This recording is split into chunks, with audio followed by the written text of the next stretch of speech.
To the people of Afghanistan, on behalf of the Australian Defence Force, I sincerely and unreservedly apologise for any wrongdoing by Australian soldiers. Australia's top military man, General Angus Campbell, apologised to the people of Afghanistan last week after an internal inquiry revealed some of his elite troops had allegedly committed war crimes in Afghanistan. The inquiry was led by Major General Justice Paul Brereton, who examined thousands of documents and images over the last 4 years. He found credible evidence that Australia's special forces, including the SAS, unlawfully killed 39 Afghans, including prisoners, farmers, and other civilians.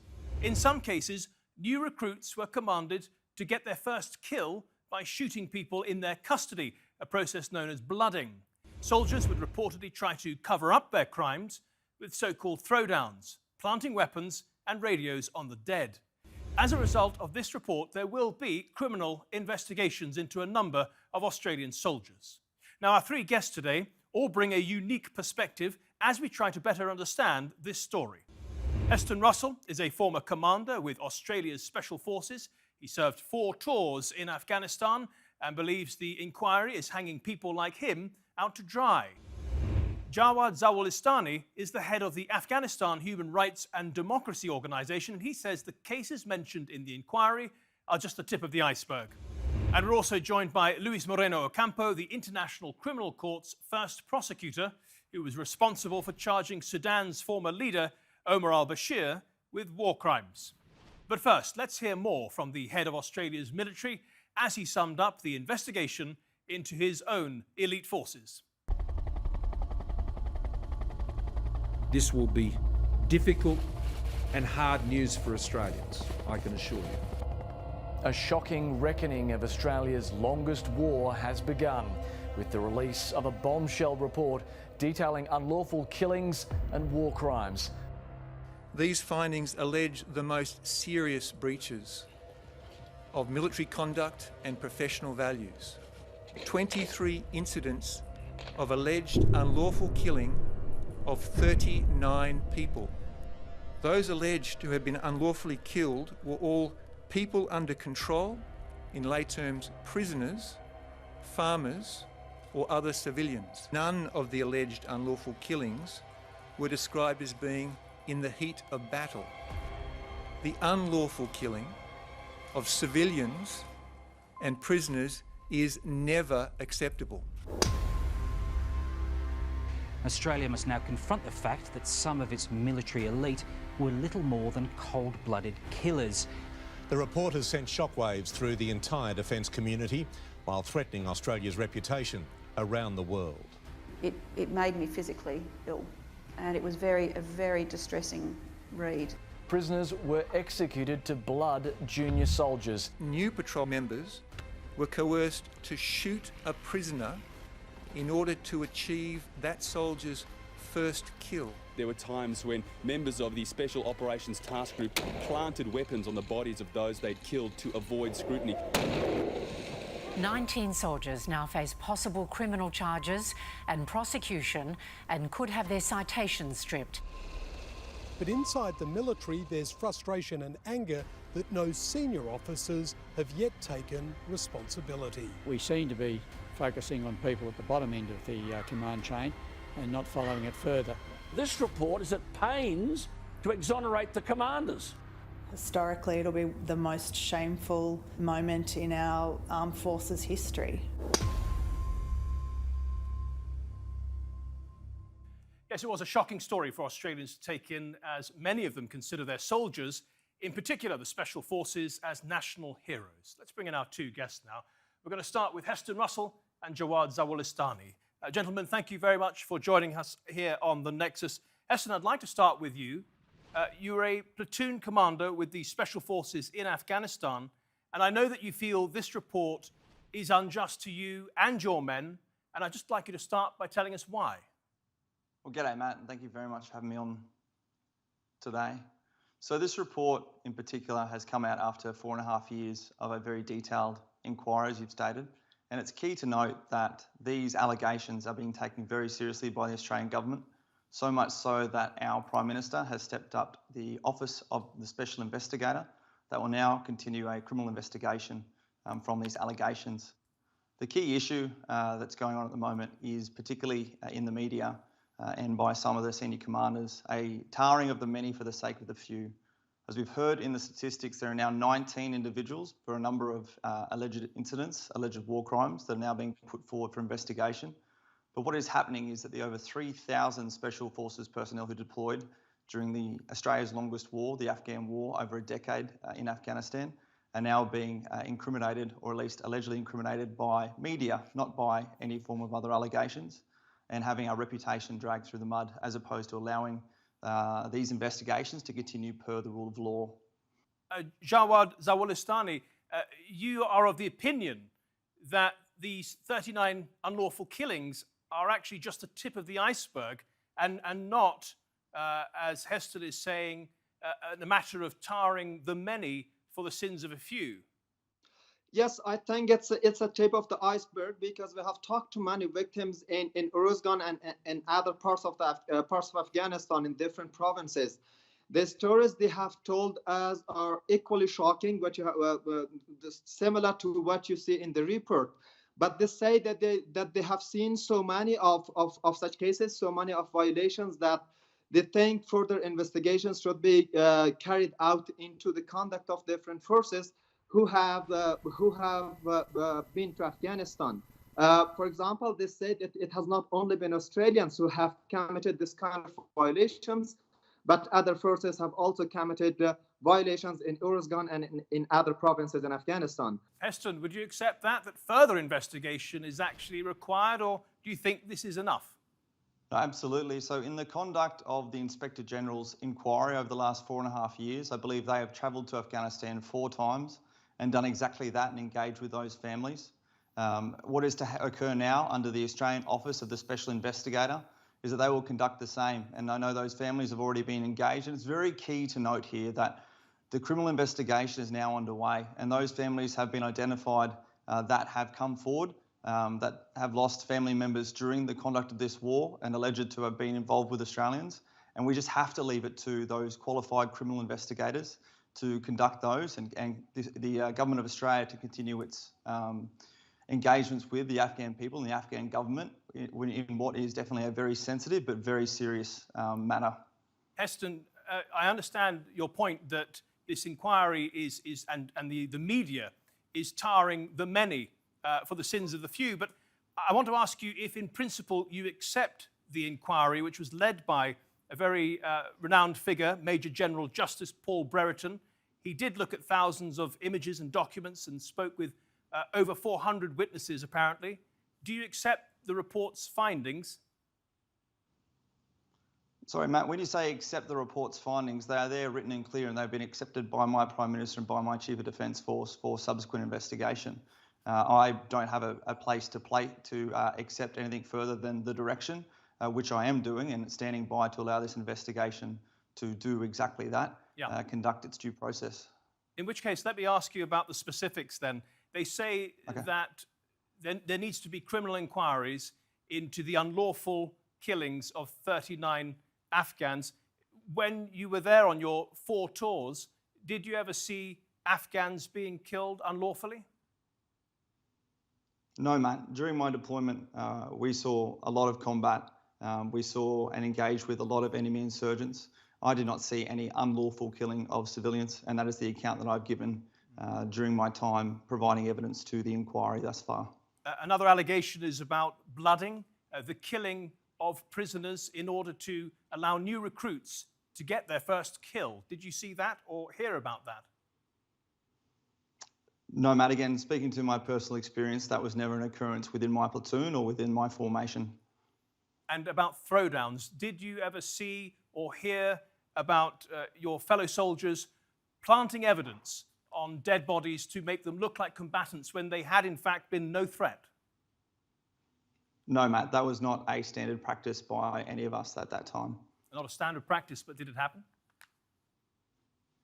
It didn't happen in my experience or my accounts over there, Matt. This report has detailed that that is something that has been brought forward by some individuals who have eyewitnessed this, and that needs to be investigated. I'm only ever going to talk to my personal conduct. Let's look at the ABC's conduct in all of this. Now, the ABC, the Australian Broadcast Corporation, is your country's national broadcaster. They brought two bits of evidence to the fore here. One was video evidence leaked to Four Corners, which is their flagship current affairs programme. Let's take a look at the video. This is said to be in May 2012, a video from helmet camera, an Afghan being shot in a field by Australian Special Forces. He appears to be unarmed and not a threat. When you see that video, what do you make of it, first of all? What does it tell you? What happened there? So, Matt, I wasn't there, and that video definitely is very confronting. All that I have to say is that that needs to and has been a part of this inquiry and has to go forth for criminal investigation. We had very clear and defined rules of engagement with Afghanistan, which included us targeting known terrorist suspects and had clear articulation of how we were allowed to prosecute those targets.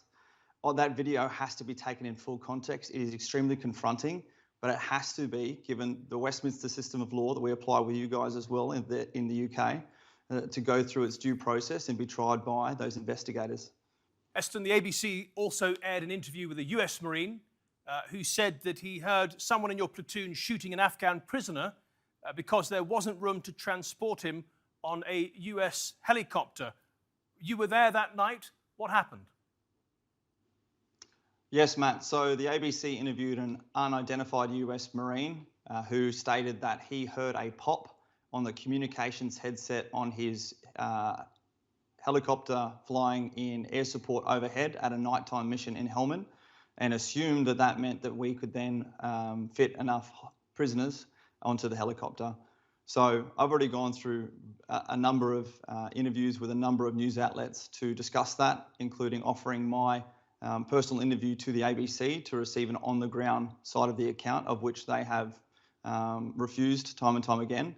But suffice to say that, one, the tactical possibility of that is impossible, and secondly, I was a platoon commander on every single mission into Helmand, Afghanistan, where the US Marines flew helicopters in support, and that never happened. Your men did not shoot dead an Afghan prisoner? No, they did not. Okay. Jawad, the Burr reports indicates that Afghans were ignored when they made complaints. He says complaints made through local human rights groups or the ICRC were routinely passed off as Taliban propaganda or motivated by a desire for compensation. Jawad, is that the case? Afghans were ignored? I think, unfortunately, that has been the case for a very long time.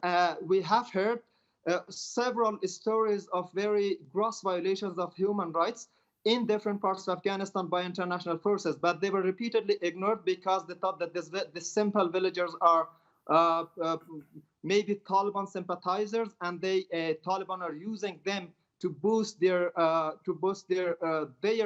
narrative of the Afghan conflict. So that was why, unfortunately, that our requests for investigation and the victims' request for investigation has not been heeded to. So then, do you agree with Robert Mardini of the ICRC, who says what is important is to take action, and we feel that action is being taken, and this is something we commend? Are you pleased and satisfied by what the Australians are doing? So far, I think this is a very great step taken by the Australian government. It provides a lot of truth and information about what has happened in Uruzgan, but we think this is not enough. Judicial proceeding must follow this report, and in those proceedings, victims, families, members of communities who have been impacted and harmed by these violations must participate in future investigations and criminal proceedings. But in addition to that, in addition to criminal proceeding, it's also very important to think of compensation and redress scheme for the communities in Uruzgan and other parts of Afghanistan who have suffered from such and similar violations. And you will know that the Australians are preparing to open up criminal proceedings in the courts. Are you helping to prepare families for bringing evidence to the courts in Australia? That would be a very difficult job because most parts of Uruzgan are under the Taliban control, and it's really most of the time very difficult to reach and find victims' families in Uruzgan in remote villages. But we will do our best. We have talked to several victims' families and community members in Uruzgan, and we will continue working with them and see what can we do. But yeah, we will do our best to facilitate participation of victims in future proceedings. This inquiry has brought allegations to the fore. It is yet to be proved in a court of law. But if there are guilty parties here, what sort of compensation would be helpful for the people who have lost so much? We need to see an integrated compensation approach by the Australian government that recognizes the suffering of the victims' community and focus on healing those communities, because it has inflicted so much trauma, so much pain, so much grief on the local communities, and those need to be addressed. I think there are people who are advocating for different schemes for compensation, but I think it's very important that the local community find it meaningful, and that's why that is so. It should be Jawad, we lost to the you. loss. Jawad, unfortunately, we have lost Jawad for the moment. Let's hope we get him back. In the meantime, Heston, I'd like to come back to you. The inquiry lays the blame for these unlawful killings and other incidents with soldiers on the ground, and not with senior figures. Do you think senior figures should be examined? Well, Matt, absolutely. I mean, I am a professional military officer trained in leadership, and as we all know, under command appointments, there is delegated authorities, and the Burr Report has gone to explicit details to denote those command responsibilities all the way up the chain of command. And that's actually a key topic of conversation here within the Australian public and the Australian media. Yeah, I mention it because Angus Campbell, the head of the military, who we've heard a lot from so far on this programme, and Rich Burr, the head of the army, they're both ex-SAS men. Campbell, commander of Australia's Middle East forces in 2012, considered the worst year, and Burr, commander of the SAS once upon a time, and head of a contingent of special forces in Afghanistan in 2008. It makes you wonder why they can credibly claim to have no idea this was going on. You're absolutely correct. When General Campbell was the commander of the Joint Task Force for Australians in the Middle East, he was awarded the Distinguished Service Cross for his leadership in action, which definitely implies a very direct command and control relationship and engagement with those personnel on the ground. So there are a number of things that now need to be worked through very deliberately in this criminal investigation to really break down and delineate responsibilities and actions therein. And the Burr Report says, quote, does not relieve commanders of all responsibility. Do you know what that means in broader terms? From my understanding, just in what I have heard in my own interpretation being involved with the inquiry, that is now one of the key areas that has been tasked to the Office of the Special Investigator to now go forth and conduct a more deliberate investigation into all of the elements, including the command and control relationships and how they actually were exercised there in Afghanistan. You do still have some defenders in the Australian media who point out that not just the senior officers, but the politicians, the political masters of the military have some responsibility here in that they deploy the special forces constantly, over and over again, to ensure that the number of casualties is reduced because they are so expert. But that has taken a toll on the men out there, and that could affect their judgment in the heat of the situation. Can you tell me more about that? Well, Matt, there are so many layers to this conversation, and indeed we are using this one topic to break down Australia's entire involvement in the longest war we've ever fought in, and a counterinsurgency war at that. Special Forces personnel, myself and my soldiers were deployed on many occasions to represent our country as a part of the coalition dedicated to supporting the people of Afghanistan. And we did so willingly as volunteers. And the toll of that war is still being realised as we are currently within our greatest mental health crisis, with over 600 veterans having committed suicide since 2001, since our first involvement in Afghanistan. And as we all know, the employment of the military force is the ultimate step within diplomacy and as exercised by our Australian government. And there certainly is a lot to be taken away from this that we now need to sit down and pick apart. But first and foremost, we really need to acknowledge that there was tremendous success and fantastic efforts and the supreme sacrifice of Australian and coalition lives in doing what they were sent to be done, in defending those who could not defend themselves. And while we sit here and indeed discuss this inquiry in detail and now pass it to investigation, I really want to draw focus to the incredible service of the over 3,000 Special Forces personnel who served with honour and distinction and meritoriously during the over a decade that we were there. But what does repeated deployments to Afghanistan and being the tip of the spear, so to speak, as the Special Forces are, what does that do to a man's psychology? So I'll tell you on my own personal experience, my psychology deploying multiple times to Afghanistan with the most incredible team around me, with the most outstanding level of training and support, was second to none. My service within the career, in particular my deployment during that period in 2012, saw the highest level of kinetic activity that we'd ever experienced in Afghanistan. During a drawdown, there were insurgents, including foreign fighters, infiltrating into the area. And we conducted missions every second day for a 5-month period. And we did so at the peak of our performance, and we did so employing the training and specialisations that we had been taught within a fantastic team. Our culture and our mentality. But we know, Heston, yes, that at least 10 times the number of people killed on the battlefield have taken their own lives in Australia since they've returned home. Why is that? That's a very good question, Matt, and I myself had my own struggles with suicide a couple of months ago, and I can tell you it's not from my deployments to Afghanistan, it's from the current broken transition system that is rife within the Australian Defence Force, that doesn't see our veterans effectively transition to civilian life, that sees us perform to fantastic standards, employing our elite skills on operations such as Afghanistan, and then have our loss of purpose, loss of identity, and a loss of confidence and degrade down into those levels of mental health and mental illness that we're talking about. Heston Russell, thank you so much for your contribution to the Nexus. Unfortunately, we're not able to get Jawad back, but we can now bring in our third guest, Luis Moreno Ocampo. Mr. Moreno Ocampo was the first prosecutor at the International Criminal Court when it was established back in 2002. Welcome to the programme. Thank you for joining us.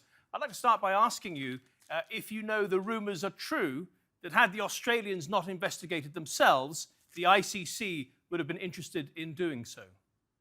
Oh, it's a legal matter. Australia signed the treaty and Australia is committed to investigate itself. Eventually, if Australia failed to investigate according with the treaty, the ICC should jump in. So slightly to go back to the Brereton report, the Australian report, they have recommended that 19 individuals should be tried in civilian criminal courts, and they've established a special prosecutor, a special investigator, and they're going to be using the Australian police. Do you have faith that a country can take care of this sort of prosecution at this level? I think so. Australia can do it. There are a number of people in the Australian media who say that according to the Geneva Convention, the Yamashita Standard, senior commanders ought to take responsibility for what's going on at an operational level. What do you know about that? No, of course, in a military operation, the commanders are responsible. But can we use this interview to propose something to Australia? Because we need Australia in the world. Because what is true is when you send army people to confront terrorism in a remote place that you don't know who they are, they end killing people. That's what they do. We train our army people to kill people. And the problem is why we send them for 17 years to kill people in Afghanistan. That's a huge, huge mistake. And that for me, the issue is not so much, I think this case in Australia is an opportunity for Australia to propose a different way to confront international terrorism. And Joe Biden needs a new idea.